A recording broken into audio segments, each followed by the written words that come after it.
considerations you need to be aware of if you've experienced a brain injury. I'm Dan Pruitt, injury attorney in Greenville, South Carolina, and I wanted to talk about brain injury.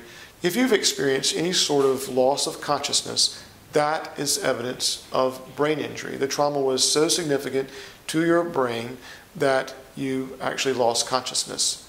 There are important issues in dealing with the medicine that the lawyer that you discuss the case with also needs to understand. It may be that the lawyer needs to know enough about the medicine to be able to go to the doctor and talk with a neurologist or neuropsychologist to help determine a diagnosis, to establish the linkage between the accident and the injury, and also to determine to what extent you may have experienced permanent injury to your brain. So in addition to the medicine, the lawyer has to be able to bring the medicine and the law together to advocate for a client who's experienced brain injury.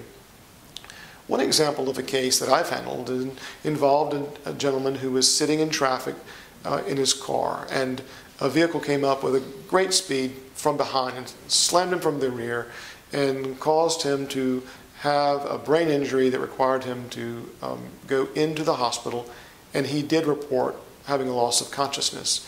And even when he came to, he had headaches, he had memory problems, and his wife reported that he had a significant change in personality.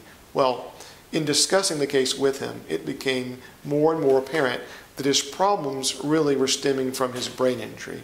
So by talking with his wife, talking with his doctor, his neuropsychologist, and other medical providers, we were able to pursue a legal remedy for him because we understood the nature of his brain injury and how a lawyer could appropriately and properly advocate for a person experiencing brain injury.